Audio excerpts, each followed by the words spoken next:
Hola queridos amigos, seguimos meditando en la palabra del Señor. Hoy día estaremos delante de la palabra en Números capítulo 23. Balaam bendice a Israel. En este capítulo vamos a observar detenidamente dos manifestaciones del adivino Balaam, que de una manera sorprendente recibe unas indicaciones de parte de Dios mismo para poder hablar y para poder decir delante del rey de Moab que lo había hecho traer.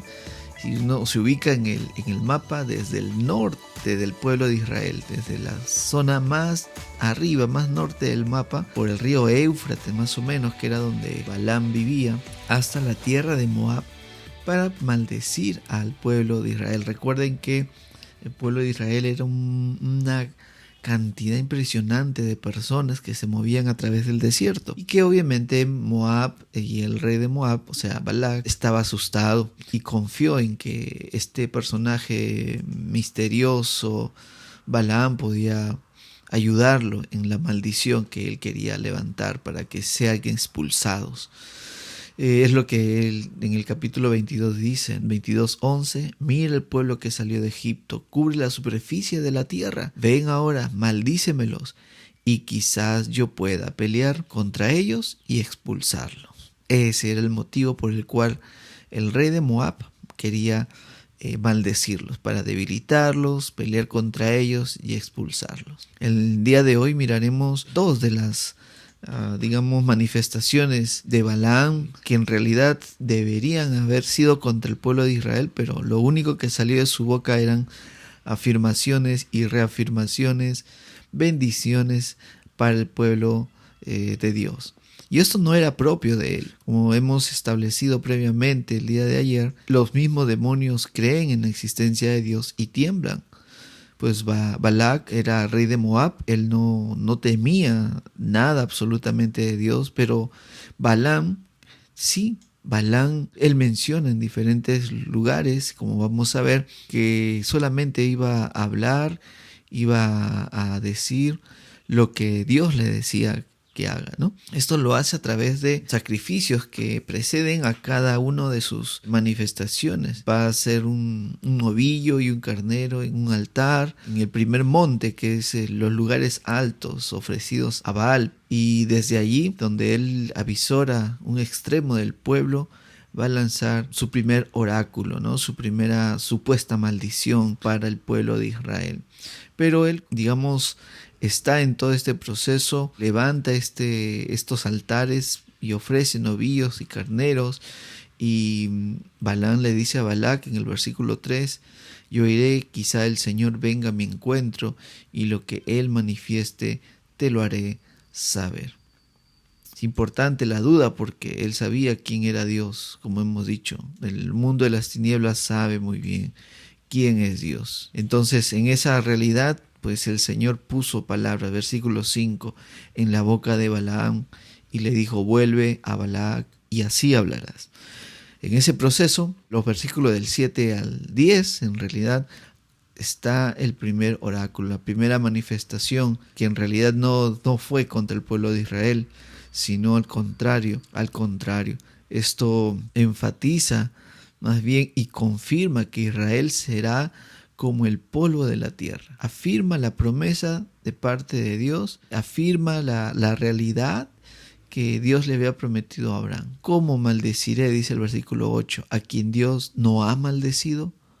¿Cómo condenaré a quien el Señor no ha condenado? Esto es importante mirar, porque es prácticamente lo mismo que le dijo Dios a Abraham. Maldeciré a quien te maldiga y bendeciré a quien te bendiga. Es importante entonces entender y ver que la voz de Dios, no hay nada que lo obstaculice. No hay nada ni nadie que pueda ir en contra de la voluntad de Dios. Vimos el día de ayer y hoy, no hay nadie que vaya contra sus promesas. En el segundo oráculo, en la segunda manifestación de Balaam, vuelve a repetir lo mismo desde otro monte, desde el Pisga, y sigue con la misma costumbre de ofrecer un sacrificio, y vuelve una vez más el Señor a salirle al encuentro a Balaam. dice el versículo 15, ponte aquí junto a tu holocausto mientras voy a encontrarme con el Señor. Balac, ya un poco sospechoso porque no estaba sucediendo lo que él quería, que era que el pueblo de Israel sea maldecido por Balaam. Pero el Señor, versículo 16, sale al encuentro de Balaam y puso palabras en su boca.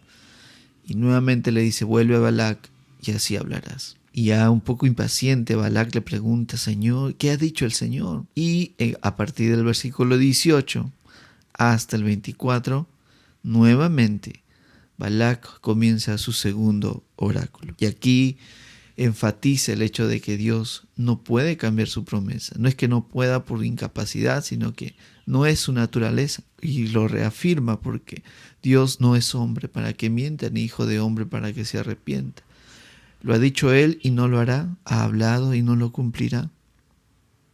Palabras que salen de una persona impía, de una persona que es movida por codicia. ¿Cuánto más debe ser un reconocimiento de un hijo de Dios?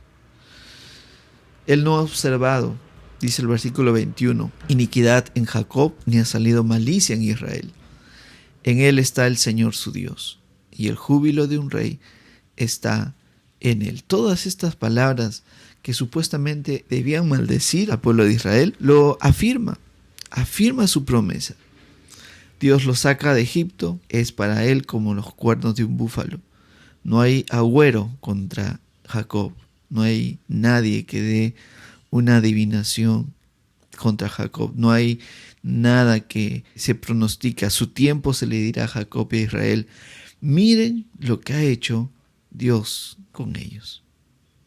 Iba a ser un asombro para todos los que los rodeaban. Son un pueblo que se levanta como leona. Son un pueblo abundante. Son un pueblo que no se echa hasta que devore a la presa y beba la sangre de los que ha matado. Imagínense la reputación que establece o que reafirma, porque Balaam no dice nada nuevo. Ya habíamos mirado en capítulos anteriores cómo Israel arrasó con varios pueblos antes de tomar la tierra prometida, porque Dios estaba con ellos. Y 25 va a lanzar Balac el grito desesperado.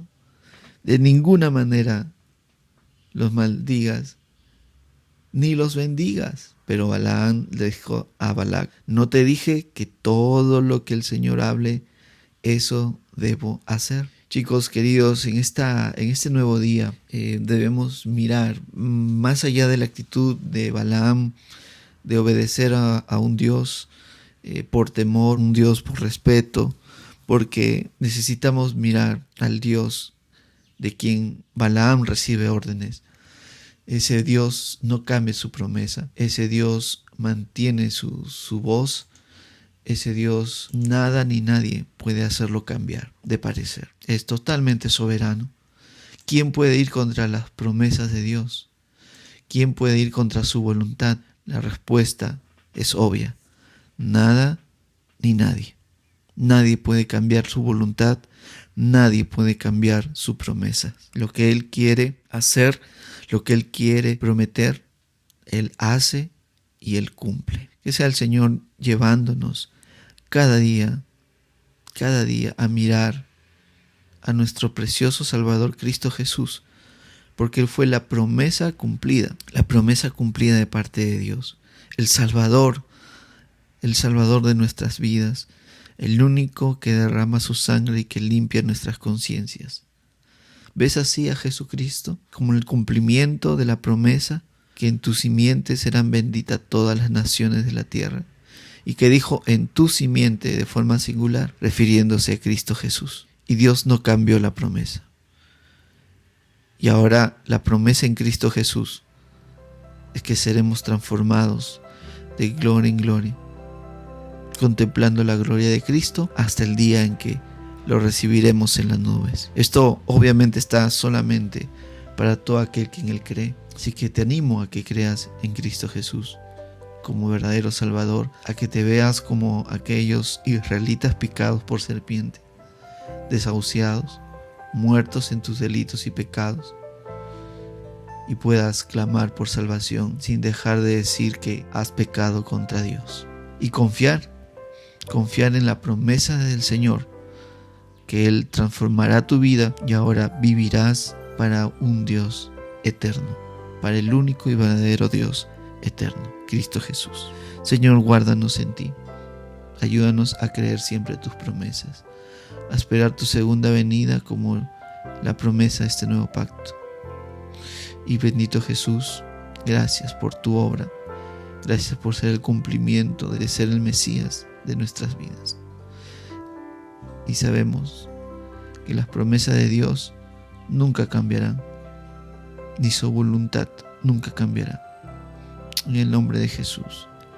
Amén.